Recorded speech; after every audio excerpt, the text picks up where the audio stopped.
자, 이번 시간에는 뉴턴 역학에 대해서 한번 정리해보는 시간을 가질 거고요. 그 다음에 물리와 수학 사이의 관계에 대해서 조금 언급해 보도록 하겠습니다.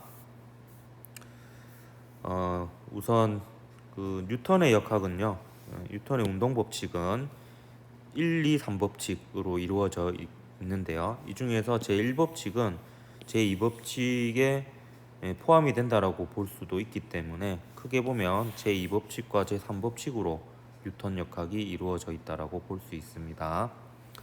이 중에서 제2법칙은 F 이꼴 ma였죠. 이번에는 그냥 순서를 이렇게 한번 적어볼게요. F는 ma, 원래 보통 쓰는 방식대로 한번 적어보겠습니다. 요때 요 F는 어떤 물체에 작용하는 힘을 모두 더한 합력이었고요.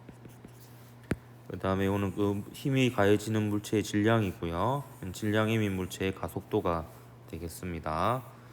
제3법칙은 뭐였냐면 항상 힘은 쌍으로 존재를 하고요.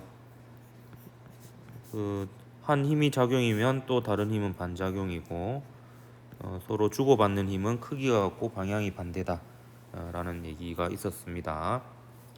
이 중에서 그 뉴턴의 제2법칙을 뿌리로 두고 있는 역학 법칙들이 굉장히 많습니다. 그래서 뉴턴의 제2법칙이 그만큼 중요하기 때문에 보통 모든 물리 선생님들이 제2법칙이 중요하다라고 강조를 많이 하시죠.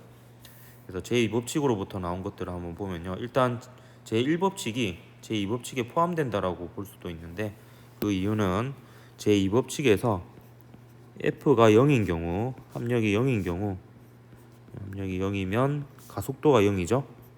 그러면 속도가 일정하다라는 뜻이 됩니다. 제1법칙이 바로 그거였죠. 물체에 작용하는 R자임이 0이면 그 물체는 자신의 속도를 유지한다라는 거죠.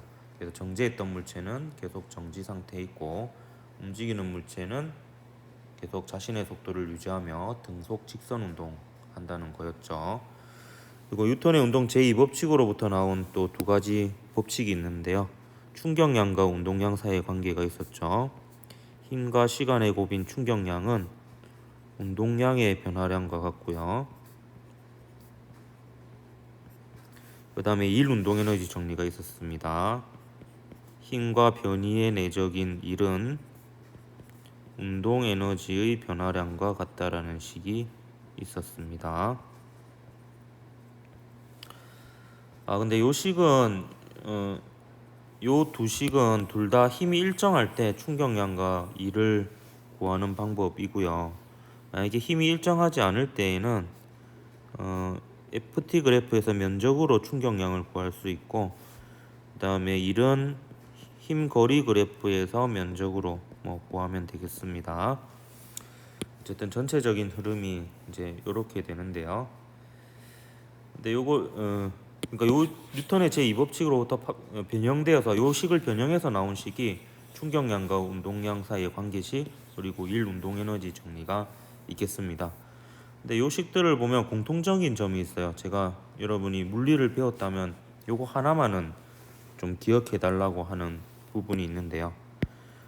요 세 식 모두 이렇게 힘이 들어가 있습니다. 요 힘은 합력들이죠.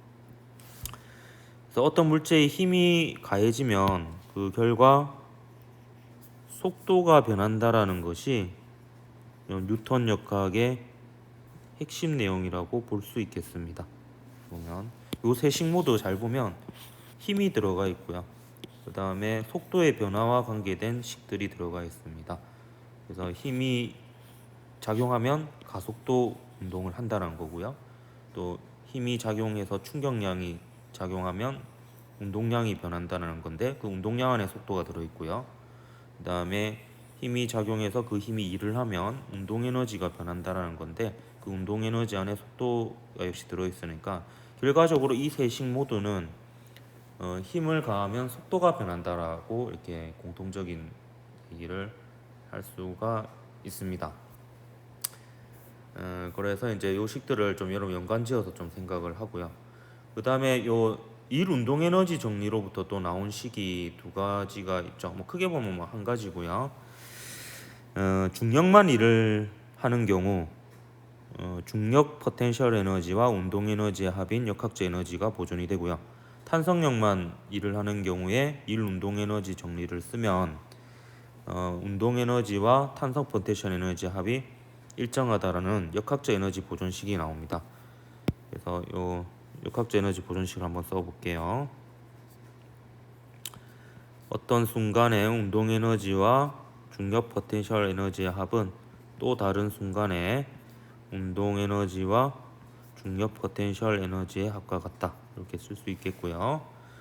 일단 탄성력만 일을 하는 경우에는 어떤 순간에 운동 에너지와 탄성 포텐셜 에너지의 합은 또 다른 순간에 운동 에너지와 탄성 포텐셜 에너지의 합과 같다. 뭐 이런 식을 쓸 수 있었죠. 이걸 역학적 에너지 보존 법칙이라고 합니다. 그래서 역학적 에너지 보존 법칙은 일 운동 에너지 정리로부터 나왔고 그 일 운동 에너지 정리는 또 뉴턴의 제2법칙으로부터 나왔기 때문에 여러분이 배운 역학 법칙들이라고 할 수 있는 것들은 거의 대부분이 뉴턴의 운동 제2법칙을 그 뿌리로 하고 있다. 이렇게 볼 수가 있겠습니다. 그리고 보존과 관련된 내용으로 에너지 보존, 역학적 에너지 보존과 함께 또 여러분이 보존 법칙을 하나 물리학원에서 배웠었는데요. 운동량 보존 법칙이었습니다. 근데 운동량 보존 법칙은 뉴턴의 제2법칙에서부터 나온 건 아니고요. 운동량 보존 법칙은 제3법칙으로부터 나왔죠. 그래서 제3법칙을 그대로 써보면요. 두 물체가 충돌할 때 어차피 충돌 시간은 같기 때문에 그 충돌 시간이 날아가고요. 운동량의 변화량이 크기가 같고 방향이 반대랑 같은 식이 나옵니다. 그래서 그거로부터 이제 운동량 보존 법칙이 나왔었죠. 그래서 충돌 전후 물체들의 운동량의 총합은 같다라는 운동량 보존 법칙이 우리가 배웠었죠. V2 프라임 이렇게 하면 맞죠. 그래서 어떤 순간에 물체들의 운동량의 합은 또 다른 순간에 물체들의 운동량의 합과 같다라는 거고요. 운동량 보존 법칙은 성립할 조건이요. 근데 사실 충돌 직전과 충돌 직후를 놓고 보면 무조건 운동량 보존 법칙은 적용되고요. 근데 그 충돌 후에 또 각종 마찰이나 공기 저항이 있으면 그거에 의해서 또 운동량이 바뀌기 때문에 보통 그런 경우에는 또 운동량 보존 법칙이 적용되지 않는 경우가 있는데 충돌 직전과 직후를 놓고 보면 운동량 보존 법칙은 거의 항상 성립한다라고 볼 수 있겠습니다. 어쨌든 이제 운동량 보존 법칙은 제3법칙으로부터 나왔다 이렇게 볼 수가 있겠습니다. 그래서 여러분이 배운 그 역학 법칙들 개념들은 결국에 뉴턴의 제2법칙과 3법칙으로 모두 설명이 가능하다 이렇게 볼 수가 있겠네요. 그래서 이 뉴턴이 정말 얼마나 대단한 업적을 남겼는지 다시 한번 생각해 볼 수가 있겠습니다. 자, 다음은 물리와 수학 사이의 관계에 대해서 그냥 재미삼아 한번 언급을 해 보도록 할게요. 좀 뉴턴의 제2법칙과 관련해서 설명을 해 볼까 합니다. 그래서 그 물체의 힘이 어떤 형태로 작용하느냐에 따라서 그 물체가 어떤 운동을 하는지가 결정이 되어진다라고 볼 수가 있는데요. 그래서 이제 역학이라고 하는 거죠. 입력자를 써서. 그래서 힘이 어떻게 작용하냐에 따라서 운동 상태가 달라지는데 일단 힘이 합력이 0이면 운동 상태는 등속도 운동이 되죠. 등속도 운동이라고 해도 되고 등속 직선 운동이라고 할 수도 있겠습니다. 이때 표현되는 수학은 x = vt 해서 1차 함수가 되겠습니다. 시간에 대한 1차 함수로 표현이 되죠. 그래서 여러분이 배우는 1차 함수가 결국에 그 자연 속에 있다 이렇게 볼 수가 있는 거죠. 자, 그 다음에 이제 여러분 물리학 2에서 배운 지식들이 필요한 순간인데요. 우선 힘이 일정한 경우에 그리고 물리학 1, 2에서 배우는 거의 대부분 내용은 힘이 일정한 경우고요. 힘이 일정하지 않는 경우는 단진자의 경우밖에 없는데요. 일단 힘이 일정한 경우 보면 힘이 일정하면서 물체의 처음 속도와 그리고 힘의 방향이 나란한 경우가 있습니다. 이런 경우에는 등가 속도 직선 운동을 하죠. 그리고 힘과 그 물체의 속도가 항상 수직인 채로 유지되는 경우에는 그 힘이 구심력이 되고요. 예, 등속 원운동이 됩니다. 그리고 초기 속도의 방향과 힘의 방향이 서로 수직이 또 아니고 나란하지도 않는 경우 있죠. 대표적으로 수평면에서 비스듬히 던져진 공의 경우 중력은 아래쪽 방향으로 작용을 하죠. 이런 경우에는 포물선 운동을 하게 됩니다.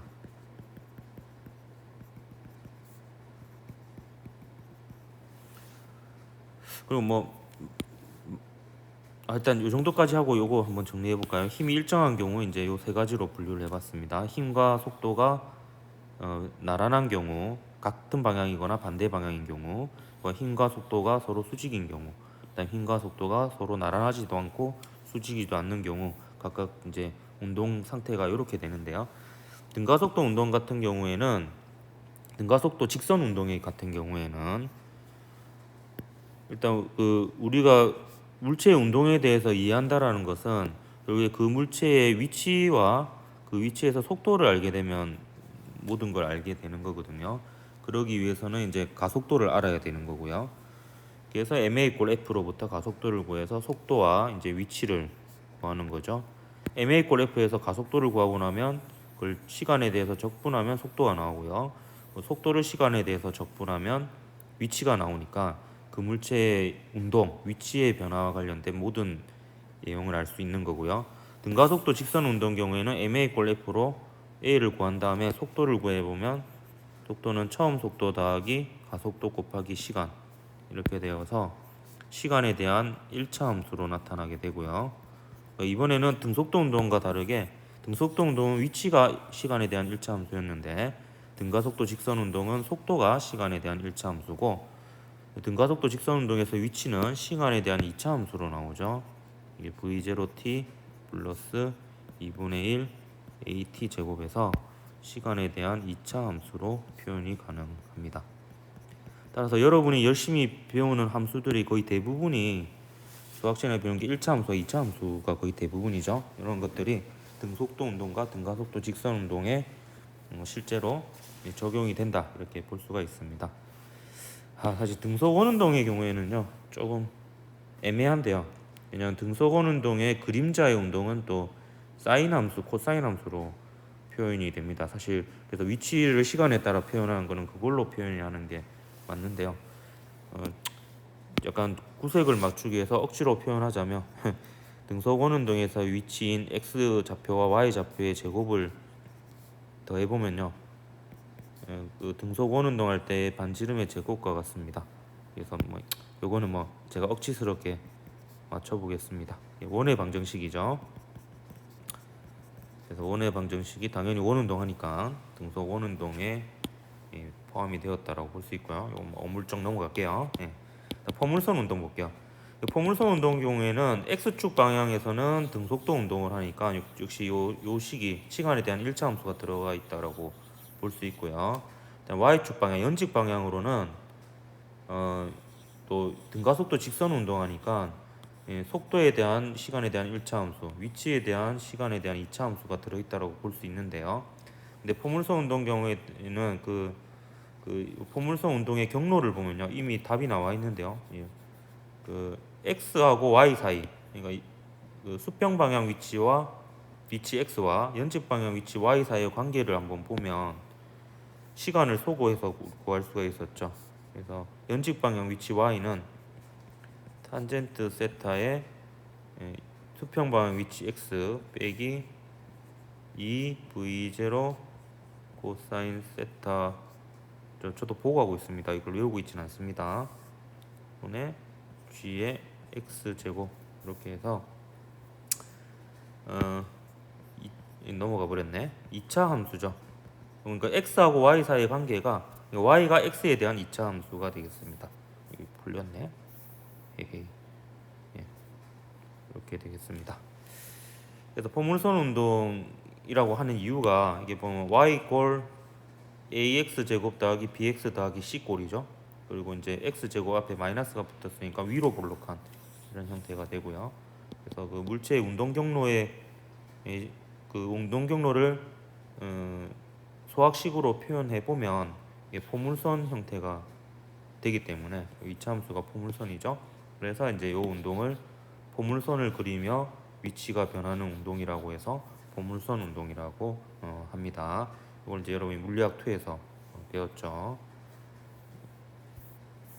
자, 그 다음에 여러분이 그 마지막에 배운 게 그 단진동이었는데요. 이 단진동의 경우에는 조건이 힘이 그 변위에 비례하는 복원력으로 작용할 때 그 물체는 단진동을 하였습니다. 그래서 그 단진동 하는 예로 그 용수철 진자와 단진자에 대해서 배웠었죠.